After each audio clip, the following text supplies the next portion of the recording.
저는 2018년도 11월 달에 약 30여 년에 걸친 목회 생활에서 은퇴했습니다. 그리고 1년여 동안 국내외 여러 교회에서 예배 드리는 기회를 가졌습니다. 어느 나라, 어느 지방 한인교회를 가든지 만나는 교우님들을 뵈면서 저는 큰 감동을 받습니다. 전 세계에서 한인 그리스도인들만큼 열심을 가진 그리스도인들은 어디에도 없습니다.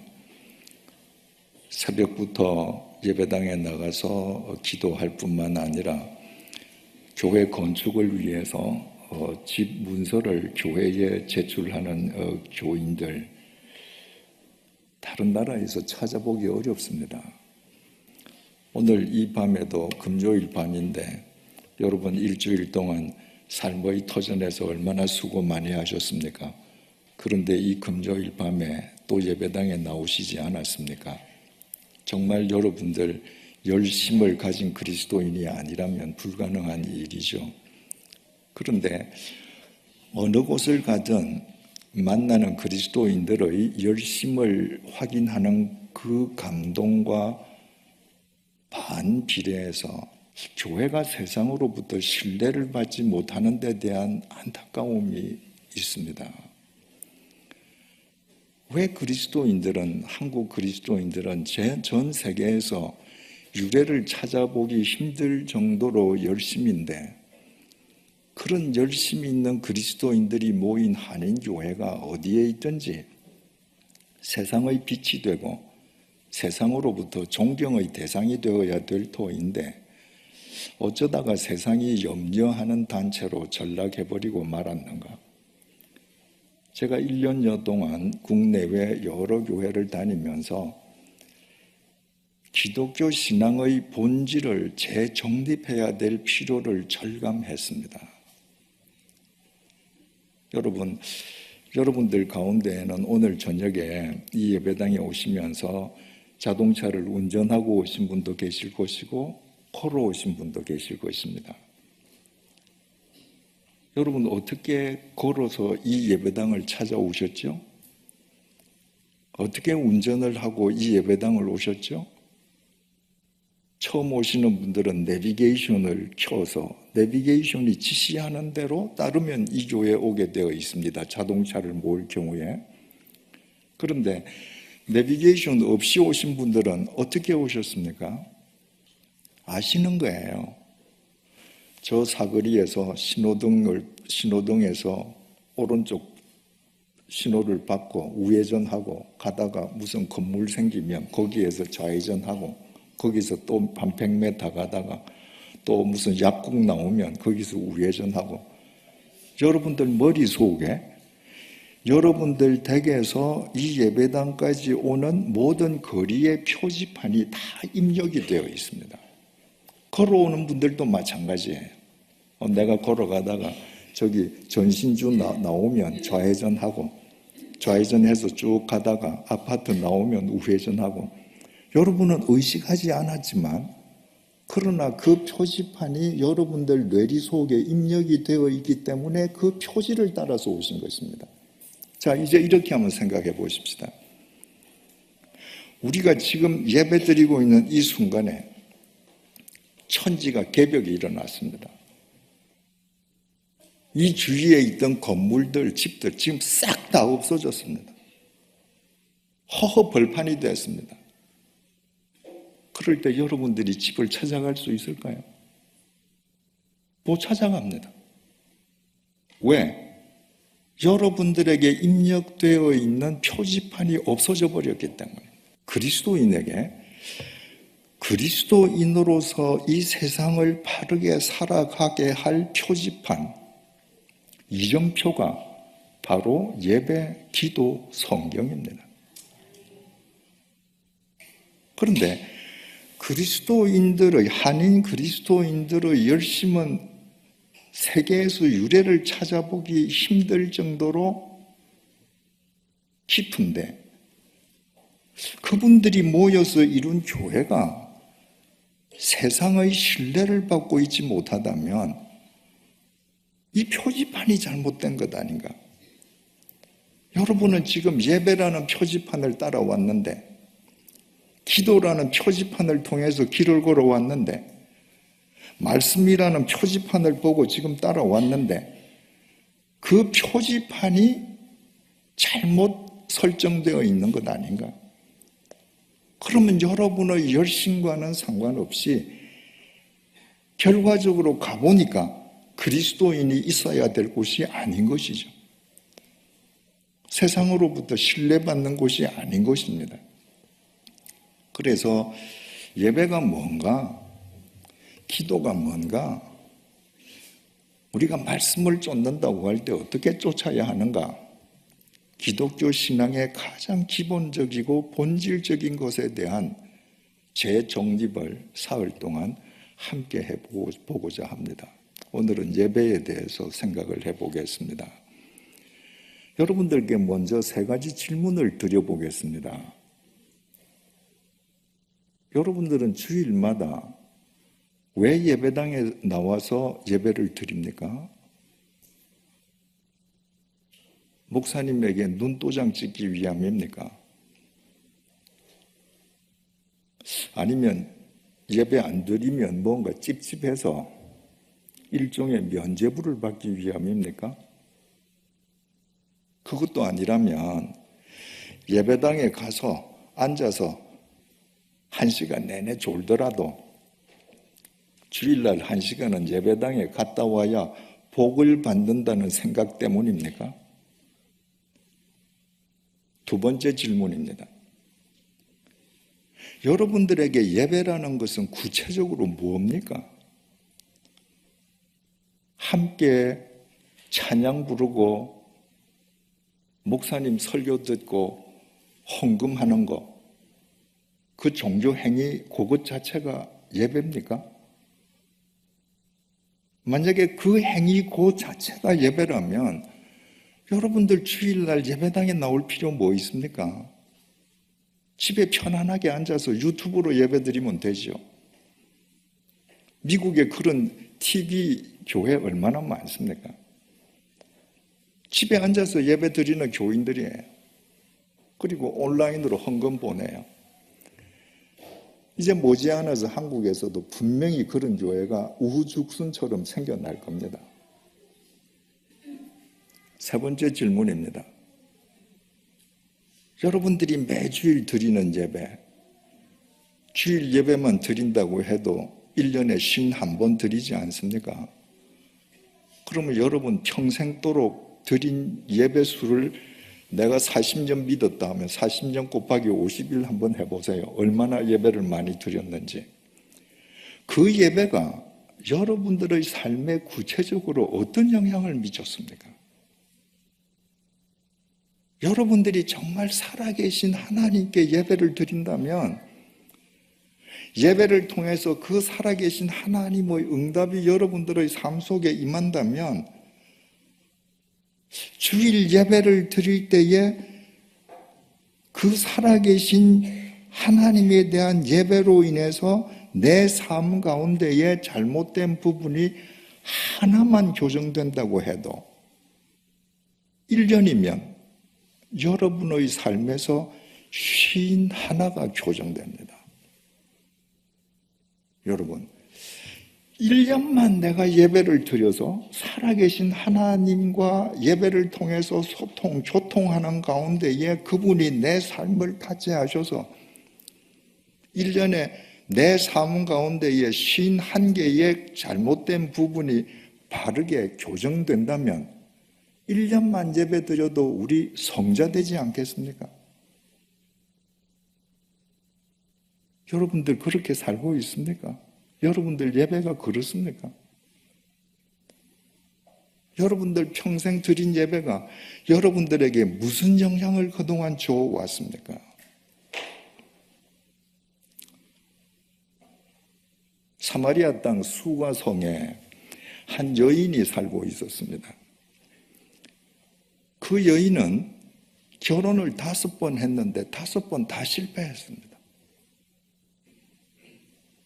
지금도 어떤 남자에게 얹혀 사는데 공개적으로 내가 또 어떤 남자에게 얹혀 산다고 말을 할 수가 없습니다. 여러분, 요즘도 그러리라고 생각됩니다만은 2000년 전 그 율법주의에 젖어 있던 유대인들, 사마리아 사람들, 그들의 도덕관념, 윤리관념으로 따지자면 이 여자는 인간 이하의 여자 존재입니다. 결혼 5번 실패하고 지금도 어떤 남자에게 얹혀 산다. 그리고도 나가서 떳떳하게 내 삶을 공개하지 못한다. 기가 막힌 사람이죠.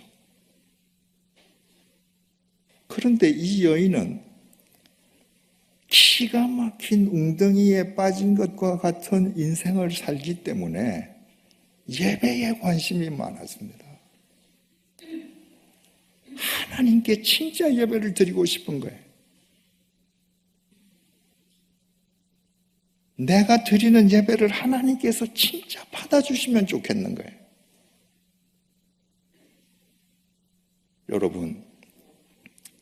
여러분 가운데에 혹 지금 기막힌 웅덩이에 빠져 계신 분이 있습니까?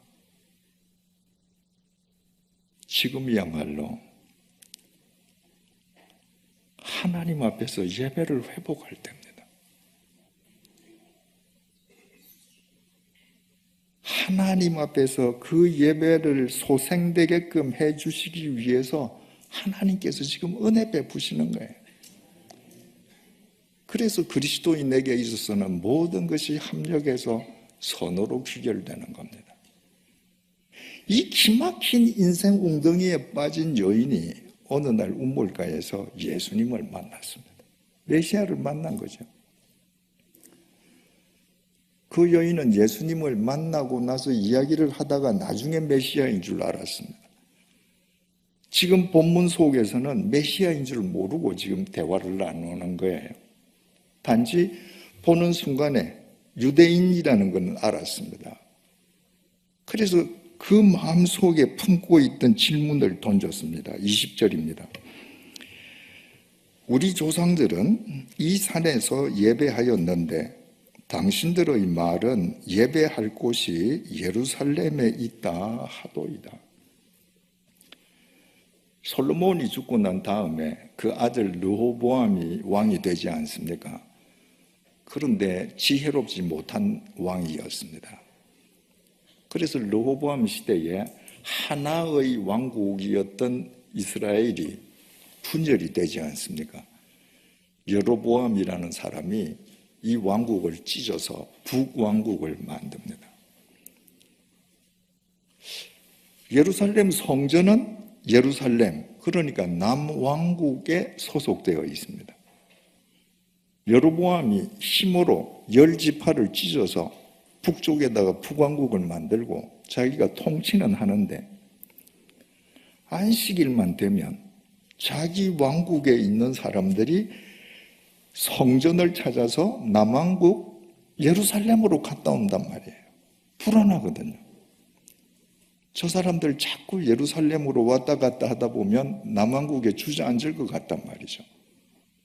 그래서 여로보암이 남왕국과 북왕국의 남쪽 경계 지방인 베델, 그리고 북왕국의 제일 북쪽 경계 단, 이 두 곳에다가 금송아지를 만들었습니다.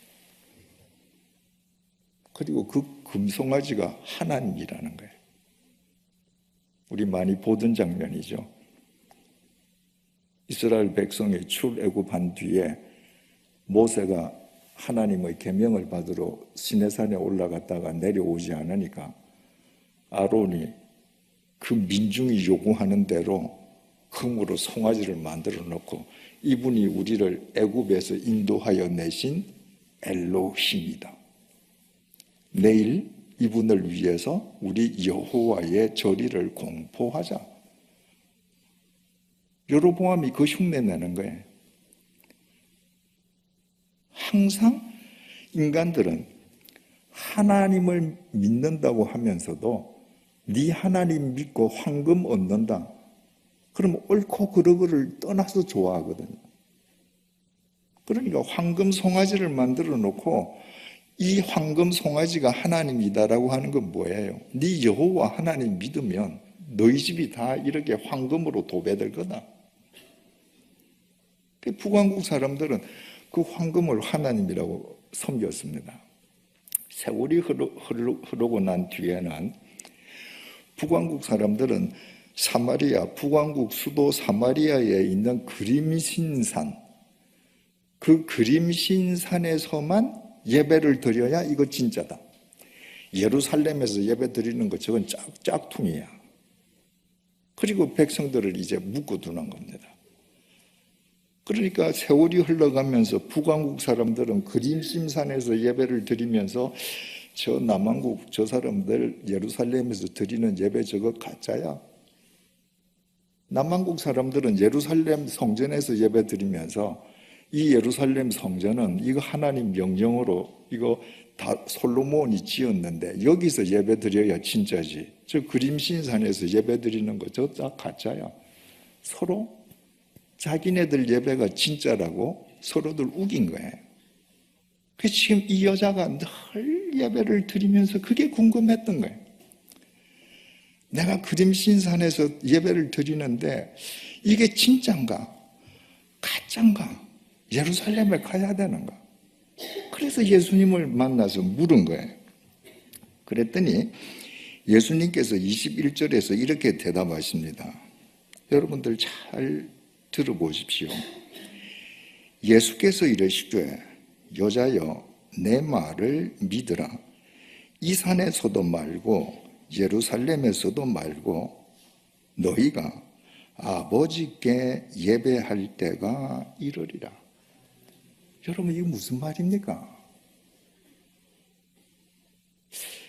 너희들 지금 그림신산에서 예배를 드려야 진짜 예배야.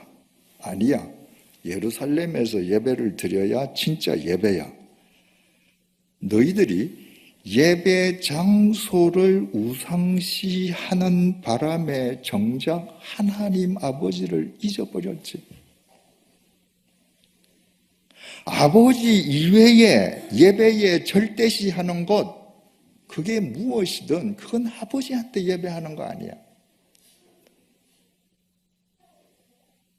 그림신산이 진짜라고 주장하는 사람이든 예루살렘이 진짜라고 주장하는 사람이든 아무리 경건하게 예배를 드려서도 그건 아버지한테 드린 게 아니야. 예배를 드리는 데에 가장 중요한 건 지금 이 예배를 아버지께 드리느냐 아니냐, 그게 가장 중요한 거예요. 22절입니다. 너희는 알지 못하는 것을 예배하고 우리는 아는 것을 예배하노니 이는 구원이 유대인에게서 남이라. 너희는 알지 못하는 것을 예배한다. 여로보암이 왕국을 쪼개고 나서 처음에는 이제 금송아지를 하나님이라 그러지 않았습니까? 그러다가는 이제 세월이 흐른 뒤에 그림신산에서만 예배 드려야 이게 진짜 예배다 그러면서 이 사람들이 구약 성경 가운데에 모세오경, 창출래, 민신 이 5권만 하나님의 말씀으로 받아들이고 나머지는 다 버렸습니다. 왜 그랬을까요? 선지서를 보면 선지서에 메시아는 다윗의 후손으로 온다고 선지자들이 몇 번 얘기하잖아요. 그 성경 그대로 두면 여로보암 자기네들 계열이 짝퉁이라는 게 표가 나잖아요. 자기네들이 짝퉁이라는 그 정체성이 들통날까 봐 성경을 토막을 내어서 앞부분 창세기와 출애굽해서 가나안 땅 요단강까지 갈 때까지 그 5권만 성경이다. 그 다음에는 잘라버리고 버렸으니까 사마리아 사람들은 그 뒤에 역사서가 있는지 선지서가 있는지 하나님 말씀도 모르고 예배드려 온 거예요. 그러니까 하나님 말씀을 네가 알지 못하고 예배드리면 너는 알지 못하고 예배하는 거하고 똑같은 거야. 하나님 말씀에 의하면 메시아는 유다지파 다윗의 계보를 통해서 오는 거야. 그걸 지금 가르쳐 주시는 겁니다. 23절에서 24절입니다. 아버지께 참되게 예배하는 자들은 영과 진리로 예배할 때가 오나니 곧 이때라. 아버지께서는 자기에게 이렇게 예배하는 자들을 찾으시느니라. 하나님은 영이시니 예배하는 자가 영과 진리로 예배할지니라. 당시 남왕국 사람, 북왕국 사람들의 관심사는 뭐예요? 어디서 예배를 드려야 진짜 예배인가? 예수님은 그거 아니다. 하나님은 영이시다. 푸뉴마. 그러므로 예배하는 자가 영으로 예배해야 한다. 여러분, 하나님은 영이십니다.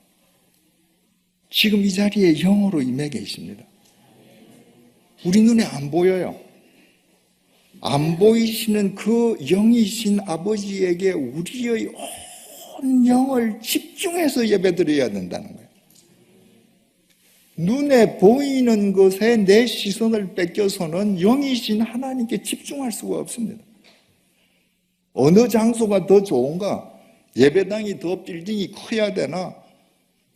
예배당에 좌석수가 더 많아야 되나? 이런 걸 따지면 영이신 하나님께 영으로 예배드릴 수 없다는 겁니다. 하나님은 영이시니 예배하는 자 역시 영으로 예배드릴 뿐만 아니라 진리로 예배해야 한다. 진리가 헬라말로 알레세이아라고 기록되어 있습니다. 하나님의 말씀도 진리입니다. 알레세이아입니다. 그러니까 진리로 예배드려야 된다고 하는 것은 말씀에 의한 예배, 말씀에 따른 예배, 말씀 안에서 드려지는 예배, 이런 말이죠. 그런데 알레세이아라고 하는 이 단어는 말씀이라는 뜻도 진리라는 뜻도 되지만은 참됨, 진정성이라는 의미도 지니고 있습니다. 그러니까 보이지 않는 영이신 하나님께 나의 온 영을 다해서 영으로 예배를 드리기 위해서는 그 예배가 나의 진정성을 수반하지 않고는 안 됩니다. 그래서 우리의 예배는 영으로 드려져야 하고 우리의 참됨과 진정성을 다해서 드려야 된다. 그러니까 예배하는 자가 영과 진리로 예배해야 할지니라, 이 말씀을 요즘 말로 쉽게 한마디로 표현하자면 하나님은 영이심으로 예배하는 자가 온 중심을 다해 예배 드려야 한다. 이렇게 해석할 수 있습니다.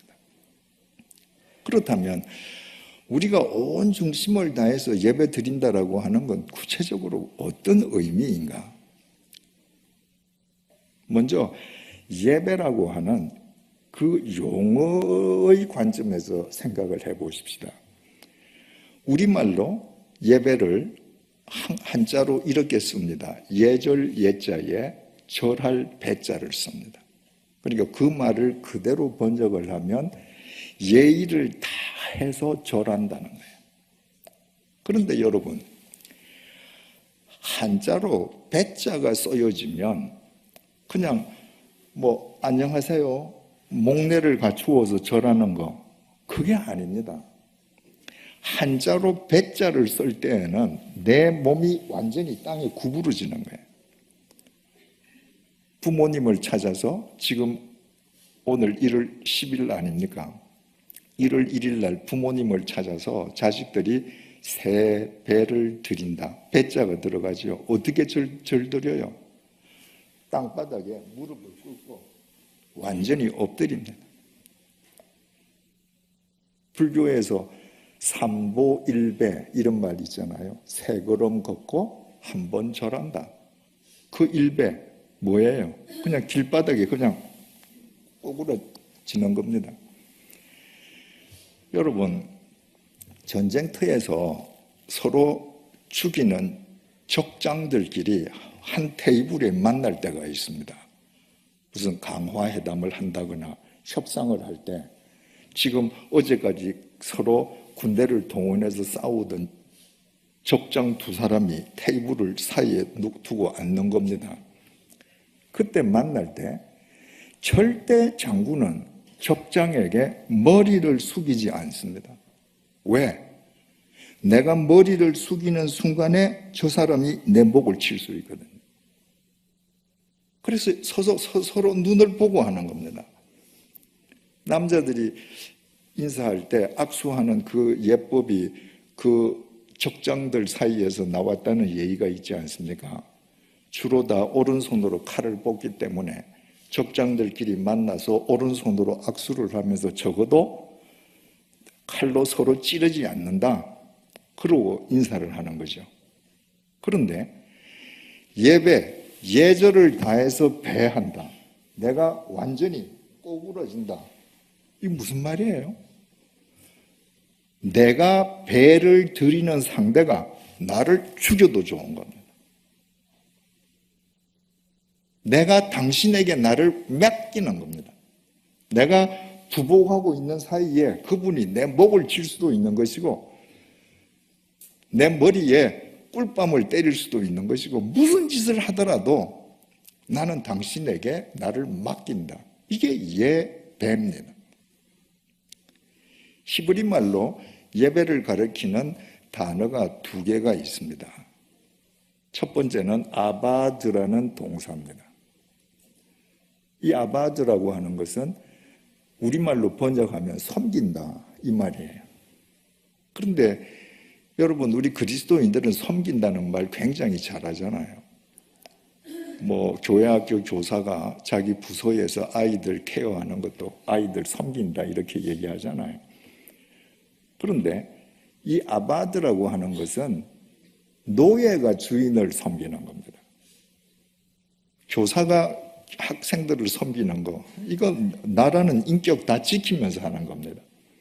노예에게는 없는 것이 많습니다. 인격이 없습니다. 노예에게는 자기 재산이 없습니다. 노예에게는 자기 뜻이 없습니다. 노예에게는 자기 결정권이 없습니다. 이게 아바드예요. 그러니까 내가 예배를 드린다고 하는 것은 내 뜻, 내 결정권, 내 인격, 내 재산을 온전히 하나님께 의탁하는 것입니다. 당신의 처분에 맡기는 거예요. 히브리 동사로 또 예배를 가리키는 두 번째 동사가 샤하라는 동사가 있습니다. 이 동사는 그대로 번역하면 부복한다는 겁니다. 우리말 예배하고 똑같습니다. 그냥 예배 이 샤하를 받는 대상에게 내가 땅바닥에 쫙 납작 엎드리는 거예요. 그러니까 히브리어 동사 이 두 동사의 모든 뜻은 그 예배드리는 대상을 향해서 자발적으로 나를 포기하는 겁니다. 자발적으로 나를 의탁하는 겁니다. 그 손에 맡기는 거예요. 신약 성경을 기록한 헬라어로도 예배를 가리키는 동사가 두 가지가 있습니다. 첫 번째는 프로스큐네오라는 동사가 있습니다. 우리말로 번역하면 경배라고 번역이 됩니다. 그런데 이 경배라고 하는 이 말은 노예가 주인의 발에 입을 맞추는 행위를 가리키는 겁니다. 노예는 주인한테 대등하게 인사할 수 없습니다. 노예는 반드시 무릎을 꿇고 주인의 발에 입을 맞추었습니다. 그것이 프로스큐네오입니다. 또 헬라어 동사로서 예배하다는 동사가 라트리오라는 동사가 있습니다. 이것은 우리말로 번역하면 섬긴다라고는 의미로 번역이 되는데 이거는 대상의 유일성을 나타내는 동사입니다. 가령 내가 하나님을 믿는다고 하면서 내가 돈도 섬기고 또 뭐 하나님보다 더 세상에서 권력이 많은 인간도 하나님만큼 섬기고, 그리고 하나님도 섬기고, 그건 라트리오 아닙니다. 이 세상 모든 걸 다 배제하고 오직 하나만을 섬길 때 그게 라트리오입니다. 그게 하나님 한 분 이외에는 내게 어떤 존재도 어떤 대상도 섬김의 대상이 될 수 없다는 것, 이게 라트리오예요. 여러분, 우리나라의 진돗개는 참 세계적으로 그 아주 좋은 개로 인정을 받고 있지 않습니까? 그런데 그 능력이 뛰어난 진돗개가 군견이나 경찰견으로는 사용되지 않습니다. 주로 군견이나 경찰견으로는 독일산 셰퍼드라는 개가 사용이 됩니다. 이유가 하나 있습니다. 셰퍼드는요, 자기 생애에 주인이 몇 번 바뀌어도 따지지 않는 개입니다. 진돗개는 한 번 주인은 죽을 때까지 주인입니다. 주인을 못 바꿔요. 그러니까 군대 내에서 군견을 담당하는 군인이 평생 그 군견 담당하는 직무만 행하는 게 아니잖아요. 군견 담당하는 군인이 1년, 2년 되면 또 인사이동하거든요. 그때 새 조교가 오면 진돗개는 그 주인 명령을 안 받는 겁니다. 간 주인을 어떻게든 찾으려고 그러는 거예요. 그게 라트리오입니다. 그리스도인은 그저 주인이 잘해주면 이 주인 저 주인 다 좋다는 셰퍼드가 아니고, 하나님 아니면 이 세상에 누가 내게 뭘 해줘도 나는 하나님만 쫓는 진돗개가 되는 것, 바로 그게 라트리오, 그게 예배입니다. 이처럼 하나님 앞에서 온전히 부복하고 그분이 나에게 어떻게 하시든 내 삶을 그분에게 다 의탁하고 그분 앞에서 자발적으로 내 삶을 포기하는 것, 이것이 온 중심을 다하는 예배라는 그 말의 뜻입니다. 구약 성경 가운데 레위기가 제사의 책입니다. 요즘 말로 하면 예배의 책이죠. 그러니까 제사의 형태는 바뀌었을 뿐 그 제사 드리던 그 예배의 정신은 지금 우리가 그대로 계승해야 되는 것이거든요. 그 레위기에는 5가지 제사 예배가 나옵니다. 첫 번째가 번제라는 제사입니다. 번제는 제물로 바쳐지는 그 제물의 머리끝에서부터 발끝까지 안과 밖을 전부 다 하나님 앞에서 죄를 만들어서 태워서 없애버리는 겁니다. 그게 하나님에게 나를 완전히 의탁하는 것입니다. 예배는 하나님에 대한 나의 완전 의탁인 것이죠. 두 번째가 소제입니다. 소제는 헌신과 충성을 위한 제사입니다. 그런데 그 헌신과 충성을 위한 제사 소제에는 곡물로 드려지는데 이 곡물을 반드시 고운 가루로 빻아야 됩니다. 거기에 조그만 덩어리가 있어도 안 됩니다. 전부 미세 분말로 빻아야 됩니다. 내가 하나님 앞에 헌신한다, 내가 하나님께 충성한다, 그건 여러분 자기 가치를 구현하는 게 아닙니다. 자아를 실현하는 것이 아닙니다. 교회에서 봉사를 많이 하는 사람들 가운데에서 분란이 일어나는 이유가 전부 자아 실현을 하려고 하기 때문에 그렇습니다. 봉사는 하나님 아버지 앞에서 내가 분말 가루로 바뀌는 겁니다. 그러니까 봉사는 그야말로 헌신이어야 하는 겁니다. 희생이어야 하는 겁니다. 그 소재에 절대 넣어서는 안 될 것이 있습니다. 누룩과 꿀입니다. 누룩은 부풀리는 거죠. 꿀은 달게 만드는 당위종입니다. 여러분, 그리스도인들은 조그만 봉사를 해놓고도 마치 자기가 그것을 다한 것처럼 과장하는 습성이 있습니다. 또는 다른 사람들에게 자기가 한 것을 미화해서 당의정을 발라서 아름답게 들리도록 합니다. 그건 금물이라는 거예요. 이 소재에 반드시 넣어야 될 게 있습니다. 소금입니다. 소금은 맛을 내고 부패를 방지해 준 다음에 자기는 녹아서 없어집니다. 봉사를 하는 자들은, 헌신하는 자는, 희생하는 자는 자기가 없어져 버려야 돼요.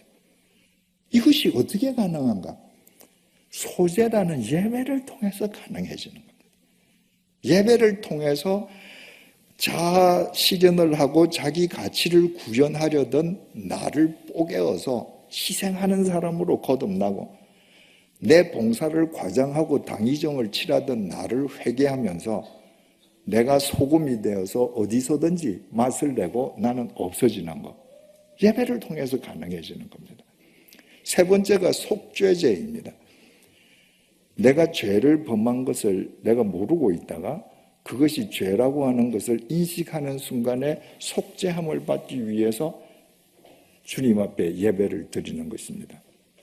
이 속죄제에 대해서는 조금 이따 다시 말씀드리겠습니다.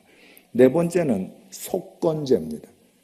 속건제는 다른 사람에게 입힌 물질적 피해를 보상하기 위한 제사입니다. 한국 그리스도인들이 대사회적으로 가장 잘못하는 것 중에 하나가 남에게 금전적인 불이한 방법으로 남에게 금전적인 피해를 입히고 나서 하나님께 기도하고 자기 혼자 용서받았다는 거예요. 성경은 그렇게 가르치지 않습니다. 네가 다른 사람에게 물질적 피해를 줬냐? 가서 갚아라. 이것이 성경의 가르침입니다. 사람을 찾아가서 갚을 뿐만 아니라 하나님 앞에도 예배를 드려야 합니다. 그 예배를 통해서 내가 그때 내가 나쁜 심보로 그 사람에게 내가 물질적으로 큰 피해를 줬구나 깨닫고 내가 월요일날 찾아가서 그 사람 손을 잡고 형제요, 내가 그때 당신에게 이런 피해를 줬는데 내가 좀 형편이 안 돼서 다는 안 되지만 이거라도 일단 좀 받아주시게. 이것이 그리스도인의 삶이 되어야 한다는 것입니다. 마지막 제사가 화목제입니다. 화목제라고 하는 것은 일종의 잔치 제사, 페스티벌 제사입니다. 이 화목제는 세 가지 목적으로 드려졌는데요. 첫 번째는 감사, 내가 감사할 일이 있을 때 드리는 제사. 두 번째, 내가 무엇을 서원할 때 드리는 제사, 서원제. 세 번째로 낙헌제, 그저 주님을 생각만 해도 좋아서 드리는 거예요. 그런데 이 화목제는 다른 제사와 다른 특징이 있습니다. 다른 모든 제사는 번제처럼 제물을 완전히 제로 만들든가 아니면 제물의 일부를 태우고는 나머지 제물은 제사장에게 바쳐야 합니다. 그럼 제사장이 하나님을 대신해서 그 제물을 먹어주는 겁니다. 그런데 화목제사만은 제물 가운데에서 기름은 다 버리고 기름은 추려서 하나님 앞에서 불태워서 없애고 그리고 제물의 앞가슴살 그리고 오른쪽 뒷다리 살만 제사장에게 바치고 나머지 제물은 제사를 드리는 사람이 먹어야 되는 겁니다. 이웃들하고. 그러니까 잔치제사죠. 화목제죠. 그런데 화목제를 제사를 드리는데 감사의 목적으로 드린 제사면 하루 만에 그 제물을 다 먹어야 됩니다. 서원제와 낙헌제 제사를 드렸을 경우에는 이튿날까지 그 제물을 다 먹어야 됩니다. 만약에 이튿날까지 그 제물을 안 먹고 냉장고에 넣어뒀다. 그러면 그 제사는 무효입니다. 여러분, 우리는 오늘 밤 12시가 되어야 시계상의 날짜가 바뀌는데 실은 자고 나서 아침이 되어야 내일이 됐다고 생각하지 않습니까? 유대인들은 말입니다. 저녁에 해가 서쪽으로 지면 날짜가 바뀌는 겁니다. 그게 새날이에요. 그러니까 내가 감사제로 지금 하나님 앞에 화목 제사를 드렸는데 오후 3시쯤 제사를 드렸다고 합시다. 그러면 팔레스타인은 해가 빨리 지거든요. 한 5시 반에 해가 진다고 하면 그날 당일 내로 제물을 다 먹어야 되니까 내가 3시에 제사를 드렸다. 그럼 5시 반까지 2시간 반 동안에 그 제물 고기를 다 먹어야 됩니다. 가령 소 한 마리를 번제물, 화목 제물로 바쳤다. 그러면 소 한 마리가 일반적으로 700kg에서 800kg가 나간답니다. 그러면 껍질을 다 벗기고 기름을 다 태우고 그리고 앞가슴살하고 오른쪽 뒷다리를 제사장한테 주고 나도 살코기 남는 고기가 한 300kg가 남는답니다. 600근이 남아요. 600근을 내가 오늘 낮에 감사제를 드렸는데 오후 5시 반에 해가 질 때까지 이거 다 먹어야 되는 거예요. 내가 만약에 소원제나 낙헌제를 했으면 내일 오후 5시 반까지 이거 다 먹어야 돼요. 어디 천하장사가 혼자서 몇 시간 만에 소고기를 300kg, 600근을 먹겠습니까? 그거 다 먹고 하나님 앞에서 그 화목제사가 유효하게끔 되기 위해서는 내 주위에 있는 사람 가운데에서 내가 미워하는 사람도 와서 그 제물을 먹어줘야 되는 겁니다. 그 사람 도움 없이는 화목제사가 유효해질 수 없는 것입니다. 그래서 화목제를 드린 사람은 하나님 앞에서 이 제사가 유효하도록 남아있는 소고기 한 300kg을 동네 사람을 다 부릅니다. 그리고 평소에 자기가 안 이꼽게 보던 사람도 오라고 해서 그 사람이 고기를 먹어주면 마음속으로 하나님하고 화목한다는 것은 저 사람하고 화목하는 것이구나 깨닫는 것이죠. 그래서 정말 화목제사, 잔치제사가 되는 것입니다. 그러니까 하나님의 영이시니 영과 진리로 예배할지니라. 온 중심을 다해서 예배하라.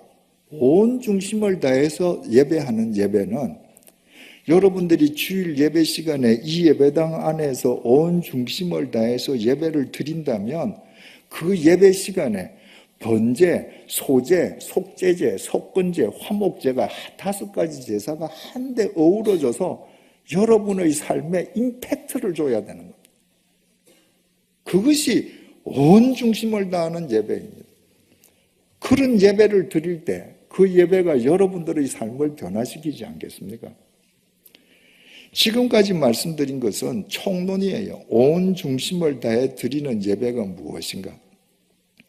총론이 중요하다면 총론이 중요한 만큼 그 총론을 구체화시키는 강론이 중요합니다. 우리 한국 그리스도인들에게 있어서 가장 약한 부분이 강론입니다. 이웃 사랑하자. 여러분들 다 아시죠? 근데 구체적으로 이웃을 어떻게 사랑해야 합니까? 어떤 경우까지 사랑해야 합니까? 강론이 없습니다.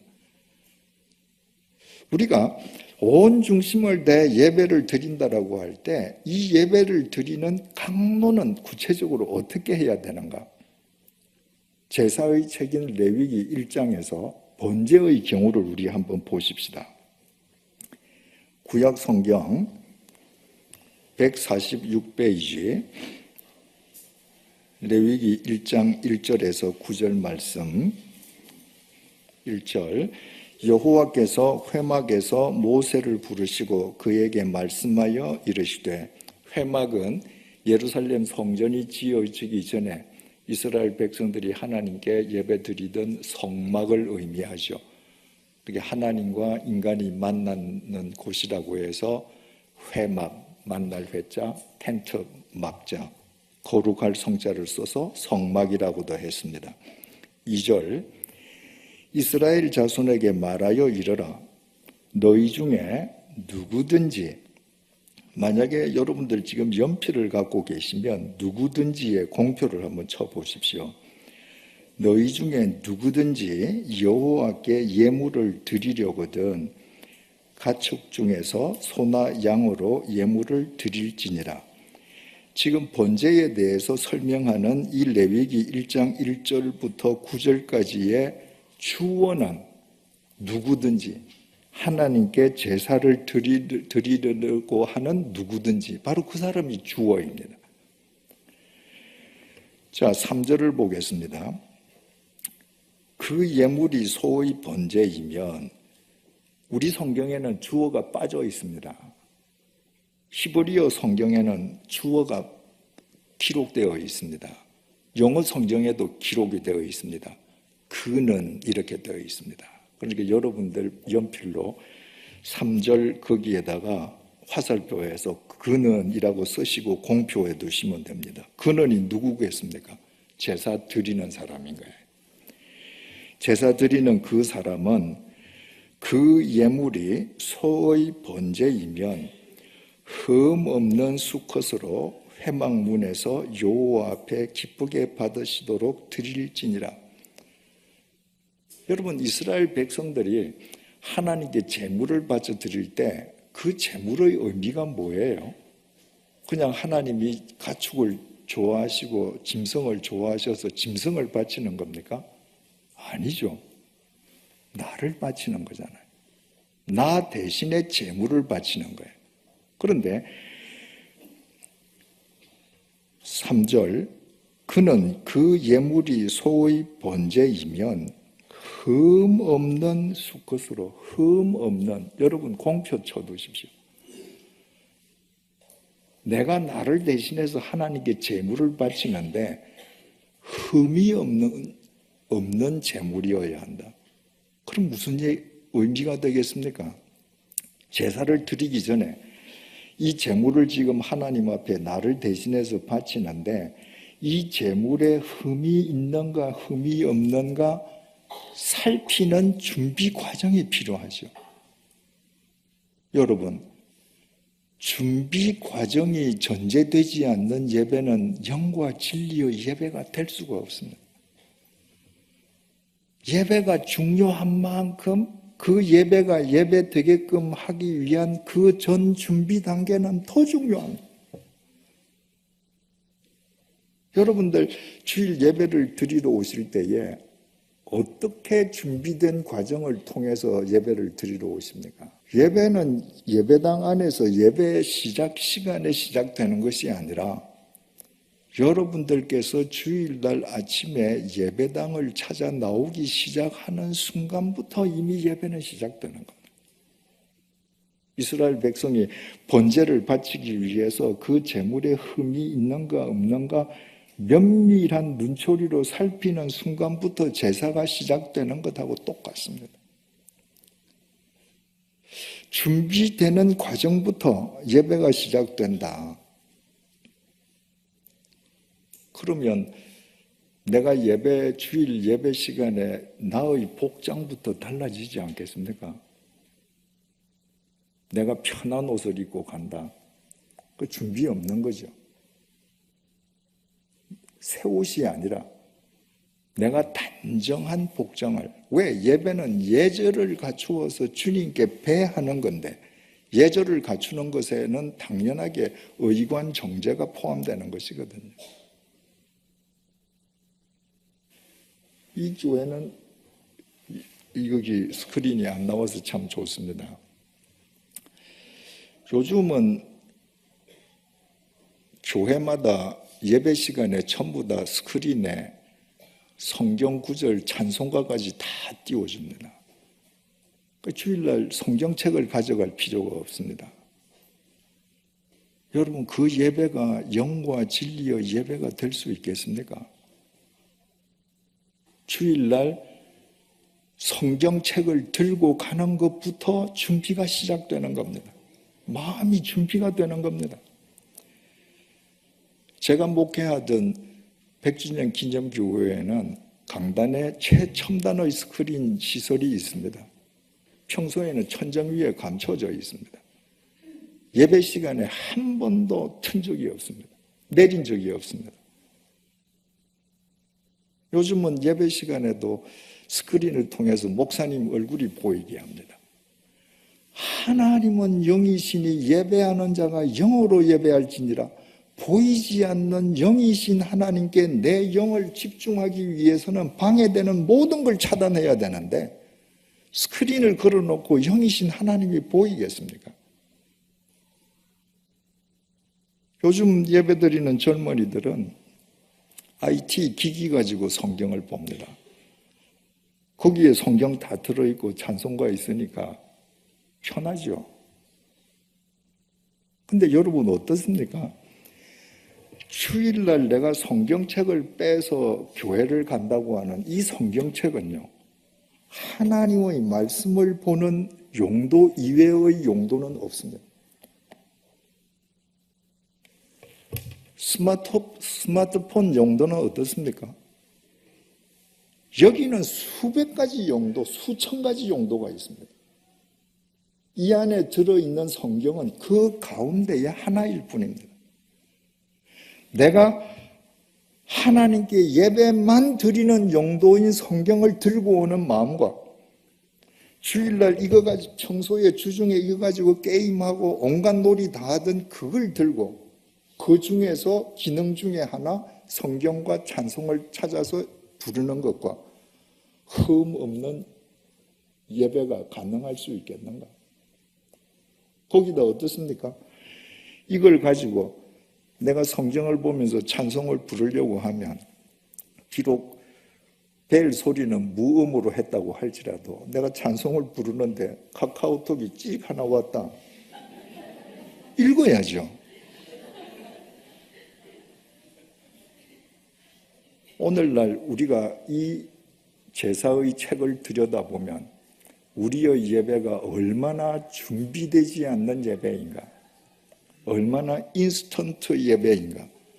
이런 예배에 우리가 열과 성을 다 한다고 할지라도 이 내비게이션 따라가서는 세상에서 빛과 소금의 역할을 다 하지 못하는 오히려 신뢰가 추락하는 공동체로 전락하고 마는 것이죠.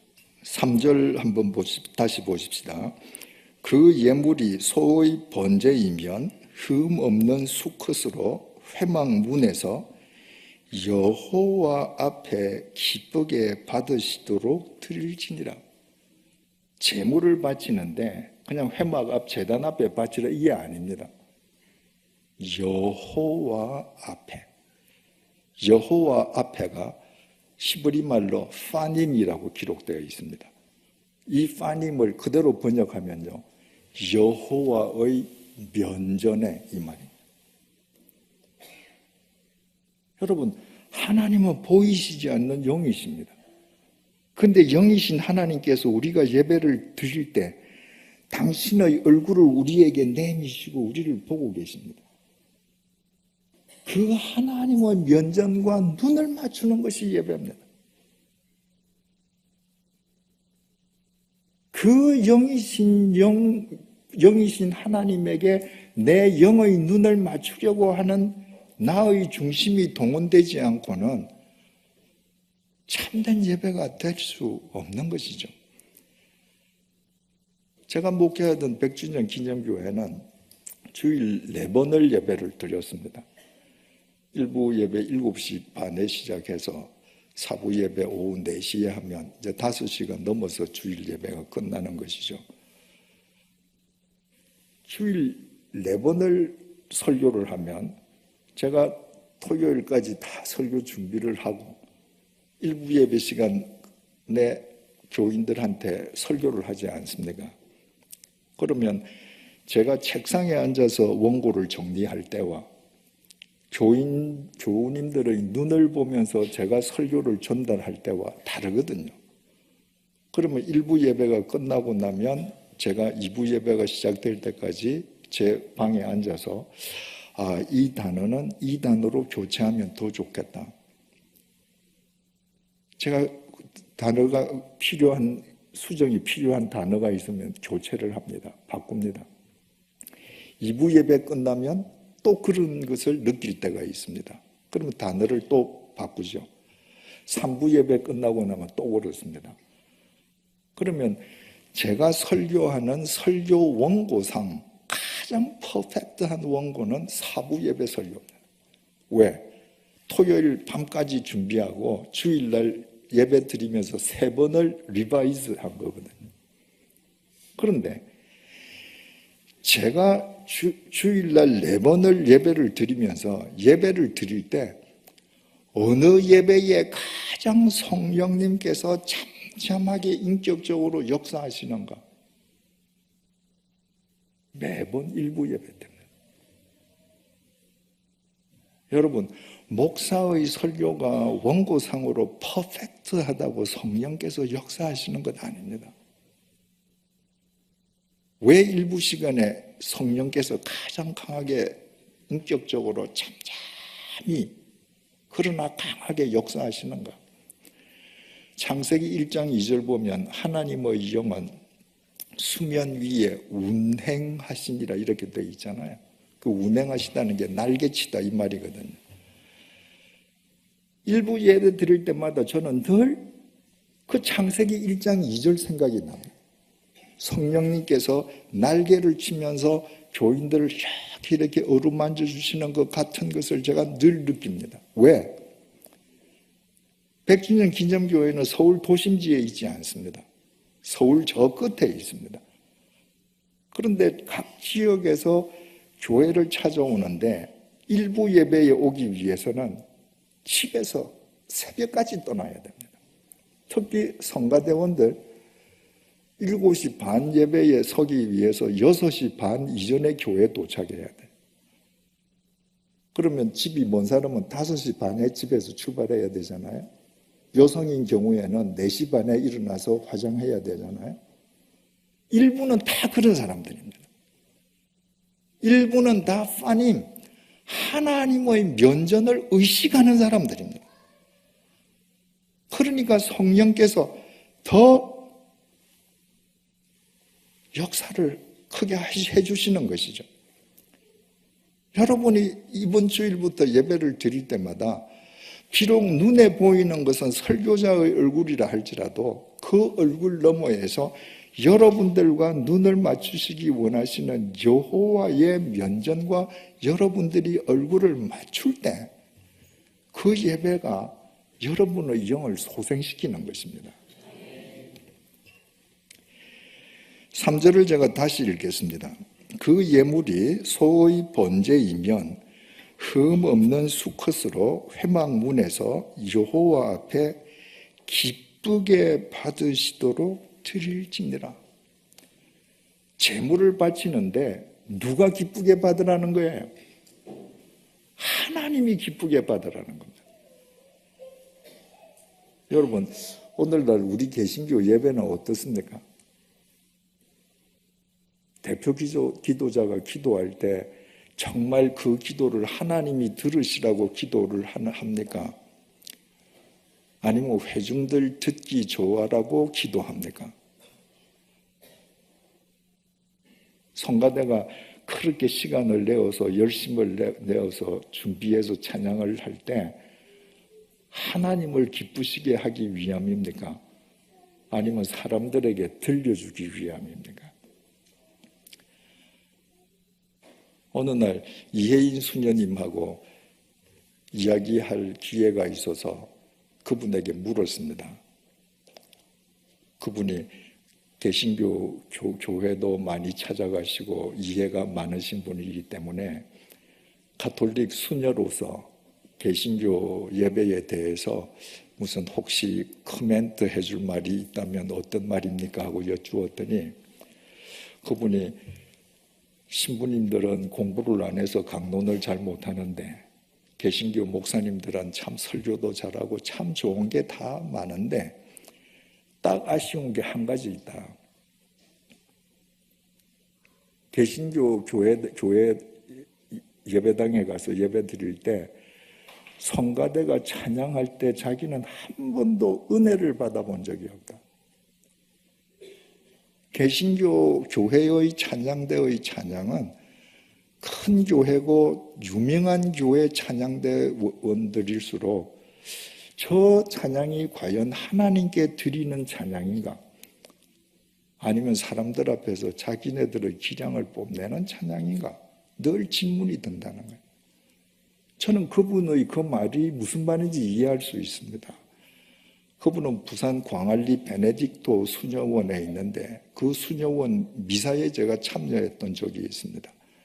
그리고 저는 가톨릭 성당에서 여러 번 미사에 참여했습니다. 가톨릭은 성가대를 할 때 절대 소리 지르지 못하도록 교육을 받습니다. 하나님께만 올려드리는 소리거든요. 그래서 개신교의 성가대 지휘자나 이런 분들은 성당에 가서 가톨릭이 드리는 미사의 그 찬양을 한번 저는 다 들어보시기를 권합니다. 거기는 앉으면 저분들은 정말 자기 영을 다해서 하나님께 지금 올려드리구나 알 수 있습니다. 오늘 성가대 잘못했다는 얘기 아닙니다. 잘하셨습니다. 일반적인 한국교회 얘기를 드린 겁니다. 우리의 모든 예배는 하나님 기쁘시게 하기 위함인 것입니다. 4절을 다시 봅니다. 그는, 여기는 주어가 나왔죠. 번제물의 머리에 안수할지니 그를 위하여 기쁘게 받으심이 되어 그를 위하여 속죄가 될 것이라. 제사가 제일 먼저 뭐부터 시작하는가? 제사자가 제물의 머리 위에 안수하는 것으로부터 시작합니다. 여러분, 아까도 말씀드렸듯이 그 제물은 곧 나를 대신해서 바치는 거잖아요. 그 제물이 나지 않습니까? 그러니까 제물의 머리에 안수한다는 것은 죄의 전가입니다. 내 죄를 이 제물에 전가시키는 거예요. 제사를 드리는 자가 반드시 제물의 머리에 손을 얹고 먼저 기도하는 겁니다. 하나님, 내가 이런 죄를 지었습니다. 죄의 싹은 사망이어서 내가 죽어야 하는데 나를 대신해서 이 제물을 하나님께 바쳐드립니다. 이 제물을 받으시고 나를 용서해 주십시오. 그때 하나님께서 그 제물을 기쁘게 받으신다는 겁니다. 여러분, 우리가 예배를 왜 드립니까? 우리가 의인이기 때문에 우리를 뽐내기 위해서 예배 드리는 거 결코 아닙니다. 우리가 죄인이기 때문에 예배 드리는 것입니다. 주님께서는 의인을 찾으러 오신 것이 아니라 죄인을 찾으러 오셨습니다. 그리고 우리는 여전히 죄인이지만 당신의 보혈로 우리를 의롭다고 인정해 주셨습니다. 우리는 그냥 죄인이에요. 근데 당신의 보혈로 우리를 가리셔서 의롭다고 인정해 주신 것입니다. 그래서 내가 죄인인 것을 내가 깨달을 때 나를 의롭다고 인정해 주시는 그 주님에게 대한 예배가 살아있을 수 있습니다. 내가 죄인이라는 사실을 내가 망각할 때 나의 잘됨을 드러내기 위해서 나의 의로운 행위를 과시하기 위해서 예배를 드리게 되는데 그것은 예배가 아닌 것이죠. 5절 다시 봅니다. 그는 예배 드리는 제사하는 사람이죠. 여호와 앞에서 그 수송아지를 잡을 것이요. 제사 드리는 사람이 그 제물을 잡아라. 이거는 손으로 꽉 잡아라 이 말이 아닙니다. 시브리어 샤하트는 목을 쳐서 죽이라는 것입니다. 여러분, 나중에는 어떻게 변화되었을지라도 주님께서 제사의 책인 레위기를 통해서 1장부터 번제를 가르쳐 주실 때에는 제사 드리는 자가 제물의 목을 쳐라. 우리는 지금까지 어떻게 생각했습니까? 옛날 구약시대에 짐승으로 제사를 드리던 사람들은 제사장에게 제물을 갖다 주기만 하면 제사장이 제물 목을 치고 다 죽이고 잡고 제사 드리는 사람은 옆에서 그저 구경만 하면 되는 걸로 알았습니다. 그거 아닙니다. 하나님께서는 제사 드리는 자, 네가 제물의 목을 칼로 쳐라. 제사 드리는 자가 어떤 심정으로 치겠습니까? 하나님, 내가 죽어야 하는데 내 대신 이 제물이 주님 앞에서 죽습니다. 내가 죽습니다. 그리고 치는 거예요. 5절, 그는 여호와 앞에서 그 수송아지를 잡을 것이요 아론의 자손 제사장들은 그 피를 가져다가 회막 문 앞 제단 사방에 뿌릴 것이며. 그러면 제사장은 옆에서 제사 드리는 사람이 제물의 목을 치는 것을 확인한 다음에 그 피를 받아다가 제단 사막에 피를 뿌려주는 역할을 제사장이 합니다. 어떤 심정으로 하겠습니까? 하나님, 아무개가 지금 죽었습니다. 이 짐승이 죽은 거 아니죠. 이 제물은 누구를 대신해서 하나님 앞에 바치는 제물입니다. 지금 아무개가 죽었습니다. 저 사람 죄를 용서해 주소서. 이러고 지금 피를 뿌리는 겁니다. 6절, 그는 또 제사 드리는 사람이죠. 그 번제물의 가죽을 벗기고 각을 뜰 것이요. 제사장이 해주는 거 아닙니다. 전부 제사 드리는 사람이 그 제물의 껍데기 가죽을 다 벗겨야 합니다. 우리가 얼마나 많은 가면을 쓰고 살아갑니까? 하나님 앞에서 예배 드릴 때에 우리의 모든 가면을 다 벗어야 합니다. 하나님께서 우리를 지으실 때 진흙으로 짓지 않으셨습니까? 우리에게 뭐가 있었습니까? 하나님 앞에서 우리는 진흙으로 지음받을 때부터 벌거숭이에요. 예배 드릴 때 우리는 하나님 앞에서 벌거숭이가 되어야 합니다. 그런 심정으로 지금 가죽을 벗기는 거예요. 제사 드리는 사람. 그리고 그 살코기가 나오면 그냥 뭐 한 건, 두 건 이렇게 뜨는 것이 아니라 그것을 얇게 조면서 각을 떠야 합니다. 불의의 도구로 살았던 자기 사지백체를 도구를 뜨면서 하나님, 이제부터 주님의 의의 도구로 쓰겠습니다. 그 뜰 때마다 그것이 기도인 것이죠. 그것이 고백입니다. 7절, 제사장 아론의 자손들은 제단 위에 불을 붙이고 불 위에 나무를 버려놓고 아론의 자손 제사장들은 그 뜬 각과 머리와 기름을 제단 위의 불 위에 있는 나무에 버려놓을 것이라. 그러면 제사장들은 불을 붙이고 그 불 위에 나무를 버려놓고 바로 제사 드리는 사람들이 뜬 그 각을 뜬 그 점인 고기, 그걸 한 점 한 점 다 불 위에 올려주는 겁니다. 여러분, 하나님, 아무개가 지 사지백체를 이렇게 점여서 각을 떠서 하나님 앞에 바칩니다. 하나님 받아주소서.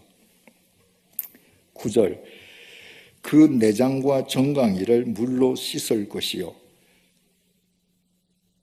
살코기뿐만 아니라 내장도 다 제사 드리는 사람이 끊어내어서 물로 씻어야 합니다.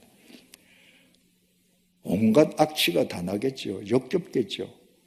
그 제사 드리는 사람 자기가 바치는 거예요. 자기 죄의 냄새를 자기가 맡는 겁니다. 그리고 그걸 물로 씻는 겁니다. 주님, 내 안과 박을 이렇게 깨끗하게 정결하게 해주십시오. 그리고 씻습니다. 제사장은 그 전부를 제단 위에서 불살라 번제를 드리지니 이는 화제라 여호와께 향기로운 냄새니라. 그러면 제사장은 그 내장을 또 다 전부 불태워줘요.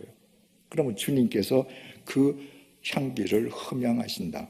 여기 9절에도 주어 그가 빠져 있는데 헬라어 원전에는 그가 들어 있습니다. 자, 이제 정리를 해보십시다. 여러분, 이렇게 구약시대에 제사를 드리는 사람이 제물의 목을 치고 가죽을 벗기고 그 살을 전부 다 각을 떠서 일일이 전부 다 점여내고 그리고 속 내장을 끊어내어서 그걸 다 씻는다. 그 제사를 다 끝내고 지금 집으로 돌아가는 그 사람 겉모습을 여러분 한번 생각해 보십시오. 그 사람 옷에 피가 튀어서 피투성이겠죠. 여러분 짐승 목을 한번 쳐보세요. 피가 사방으로 튀지 않겠습니까? 옷이 다 지금 피투성이가 되었습니다. 그 짐승을 각을 뜨고 내장, 오장육부를 다 씻으려고 하면 그 옷에 온갖 역겨움과 악취가 다 배었겠죠. 그런데 집으로 돌아가는 그 사람의 마음은 새처럼 날아오를 겁니다. 왜? 오늘 내가 죽은 거예요. 내가 하나님 앞에 용서받은 겁니다. 내가 다시 새로운 삶을 시작할 수 있게 된 겁니다. 그러면 그렇게 피투성이가 된 옷과 역겨운 옷으로 제사를 드리고 자기가 죽어서 가는 그 사람이 삶의 현장에 가서 제사 드리기 전과 뭔가 달라지지 않겠습니까? 우리의 예배가 이래야 되는 겁니다. 여러분, 성경은 66권으로 되어 있습니다. 페이지 수로 따지면 약 1750페이지인가 이렇습니다. 구절 수로 따지면 헤아리기조차 어렵죠. 그런데 여러분이 연포교회를 다니면서 주일날 설교 본문이 가령 예를 들어서 마태복음 1장 1절부터 10절이었다. 거기에 하나님의 섭리가 이미 있는 것입니다. 여러분들은 그 하나님의 말씀으로 여러분의 각을 떠야 하는 것입니다. 그 말씀 앞에서 여러분들이 죽어야 하는 겁니다. 그 말씀이 여러분을 지배하게 해야 되는 겁니다.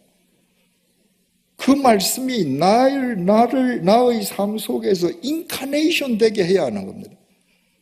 그래서 그 말씀을 힘입어서 이 세상에 나가서 한 주일이라는 고개를 또 넘어갈 수 있는 것입니다. 그러니까 예배 시간에 여러분들이 죽지 않아서 말씀이 여러분을 지배하지 못하면 여러분들은 밖에 나가서 일주일, 지난주일하고 똑같은 삶을 살게 됩니다. 1년 12달 51번 예배를 드려봐야 그 예배는 형식적인 종교 행위일 뿐 여러분의 삶에는 아무런 변화가 있을 수 없는 겁니다. 그런데 그 하나님의 말씀에 내 영혼의 각을 뜨고 그 말씀이 나를 지배하게 하면서 그 말씀을 힘입어 내가 이 세상의 고개를 내가 뛰어넘을 때 그 말씀에 의해서 우리의 삶 자체가 예배를 드릴 때마다 달라지지 않겠습니까? 그러니까 진정한 예배는 예배당에서 1시간 만에 끝나는 것이 아니라 예배당 안에서 드린 예배가 시작일 뿐 그 예배의 왕절은 우리의 삶 속 예배당 밖에서 이루어지는 것이죠. 로마서 12장 1절입니다.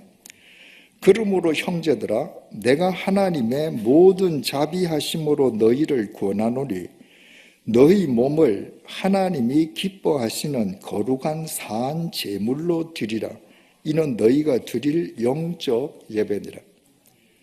여러분, 구약시대에 유대인들이 드린 예배는 나를 대신해서 제물을 바치는데 그 제물은 죽은 제물이에요.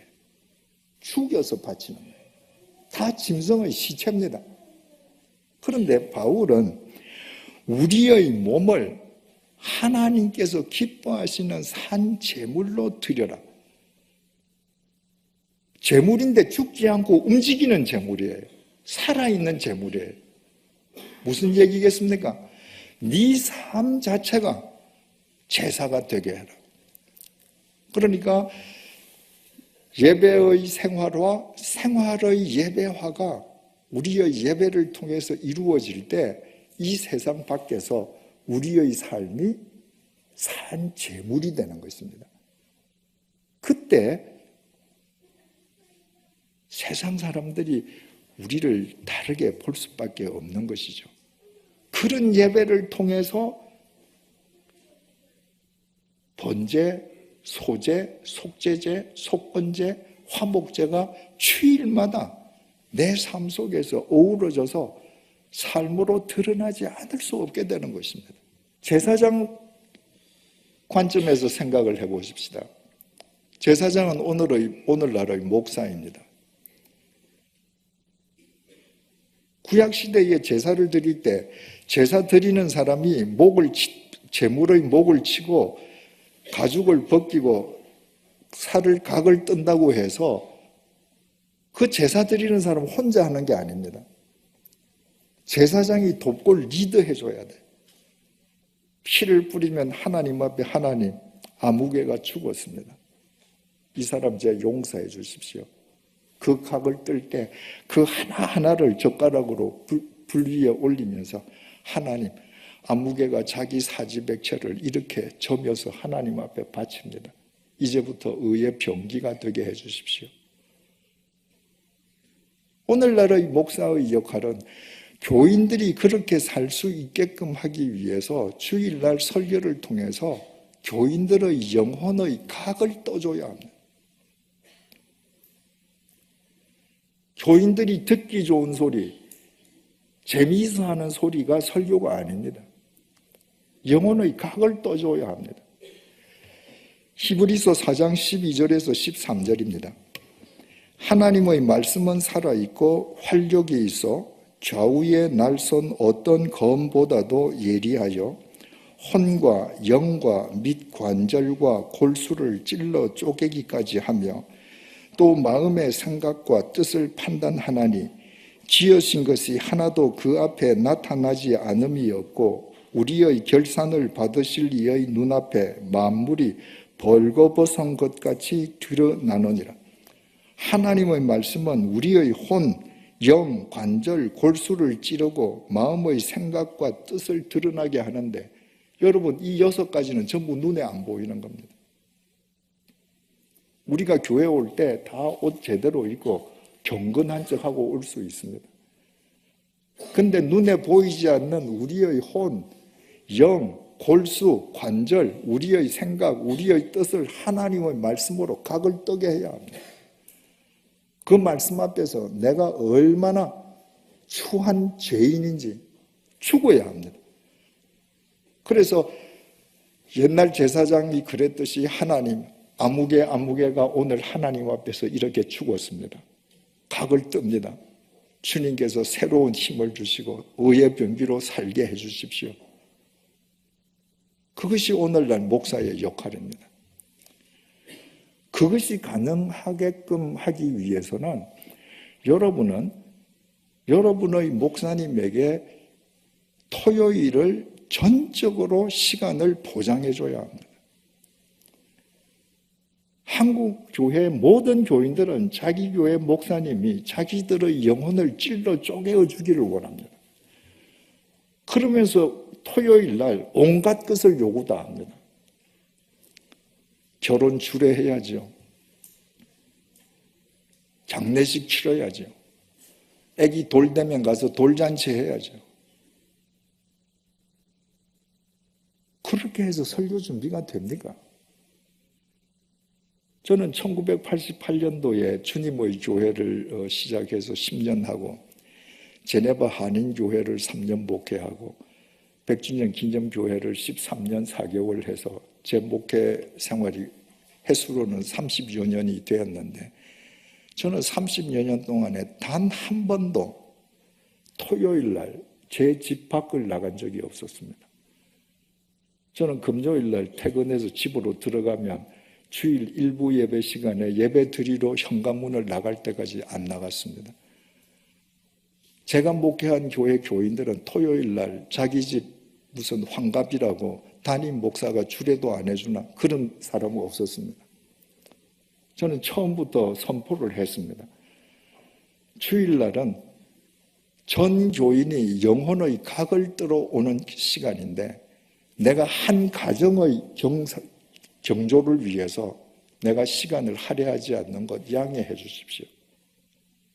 주일날은 모든 교인들을 위해서 내가 단에 서야 하므로 토요일날 내 시간을 확보해 주십시오. 그래서 30년 동안 제가 목회하던 교회 교인들은 토요일날 저한테 전화도 안 했습니다. 문자도 안 보냈습니다. 여러분 정말 우리 예배가 살아있어야 되지 않겠습니까? 그러기 위해서는 여러분의 목사님이 여러분의 영혼의 각을 뜨게 해줘야 되고, 그렇게 하기 위해서는 여러분들이 절대적인 시간을 확보해드려야 합니다. 그때 그 목사님과 교인들이 한데 어우러지는 그 예배가 우리 각자의 삶을 바른 길로 인도하는 바른 영적 내비게이션이 될 수 있는 것입니다. 한 가지만 이야기하고 끝내십시다. 바울이 3차 전도 여행을 끝내고 예루살렘을 방문했습니다. 예루살렘 유대인들의 모함으로 로마 진영 내에 있는 감옥에 갇힙니다. 천부장 루시아가 보니까 바울에게 죄가 없거든요. 그런데 바울을 죽이기 전에는 먹지도 마시지도 않겠다고 결심한 사람들이 40명이나 된다는 사실을 알고 한밤중에 루시아가 가이사라에 있는 벨릭스 총독에게 바울을 보냅니다. 그때 그 대제사장들 무리가 말이죠, 바울을 죽이겠다고 모함하고 총독을 찾아와서 재판해달라고 하고 막 그러거든요. 근데 벨릭스 총독도 바울의 무죄를 알지만 2년 동안 그냥 감옥에 그냥 내버려 둬요. 총독이 베스도로 바뀌었습니다. 그 2년의 세월이 흐른 거예요. 사도행전 25장 1절에서 3절입니다. 베스도가 부임한 지 3일 후에 가이사랴에서 예루살렘으로 올라가니 대제사장들과 유대인 중 높은 사람들이 바울을 고소할세 베스도의 호의로 바울을 예루살렘으로 옮기기를 청하니 이는 길에 매복하였다가 그를 죽이고자 함이더라. 여러분, 2년이 지났습니다. 그런데 대제사장 무리가 신임 총독 베스도를 찾아와 가지고 또 바울을 모함합니다. 그리고 예루살렘으로 좀 바울을 올려보내다오. 목적은 길에 매복해 있다가 바울을 암살하기 위함입니다. 2년 전에 바울을 죽이려고 모함했던 그 대제사장 무리가 2년이 지났는데도 하나도 안 바뀌었습니다. 여러분, 2년 동안이면 이 대제사장 무리가 안식일에 제사 한 번만 드렸더라도 100번 제사를 드렸습니다. 예루살렘 제사 성전에서는 매일 제사가 드려지지 않았습니까? 만약에 이 사람들이 일주일에 2번씩만 제사를 드렸더라면 2년 동안에 200번 예배 드린 겁니다. 그 예배가 이 사람들에게 아무런 영향을 미치지 못했습니다. 종교 행위로 끝나버린 겁니다. 여러분의 경우는 어떻습니까? 오늘이 2020년 1월 10일입니다. 2년 전으로 한번 올라가 보십시다. 2018년 1월 달을 정점으로 지난 2년 동안 여러분들이 주일 예배 100번 드리면서 여러분들에게 어떤 변화가 있었습니까? 이제 서두의 질문으로 되돌아갑니다. 첫 번째 질문, 우리가 왜 예배 드려야 합니까? 죄인이기 때문입니다.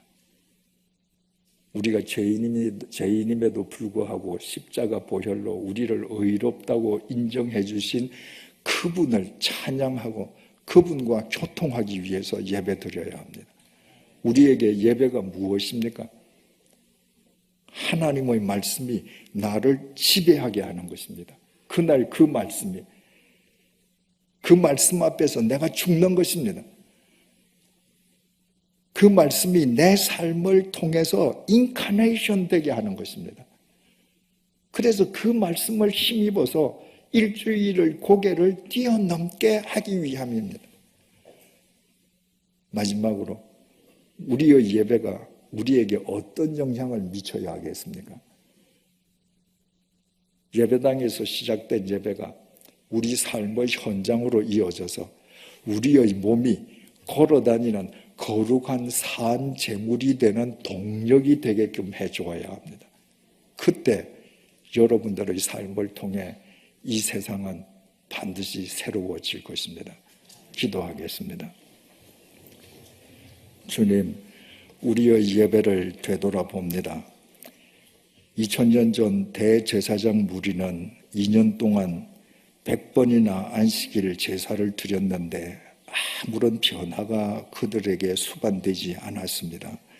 2년 전이나 2년 후나 그들이 시기하던 바울을 모함해서 죽이려고 했습니다. 주님, 우리 자신은 어떠한지 오늘 우리 자신을 성찰하게 해주셔서 진심으로 감사합니다. 영이신 하나님께 영과 진리로 예배하는 진정한 예배자가 되게 해주시기를 간구합니다. 예배를 통해 말씀 앞에 우리가 죽게 해주시고 말씀이 우리를 지배하게 해주시고 그 말씀이 우리의 삶을 통해 육화되게 해주셔서 예배당에서 시작된 예배가 우리 삶의 현장에서 완결되도록 은혜를 베풀어 주시옵소서.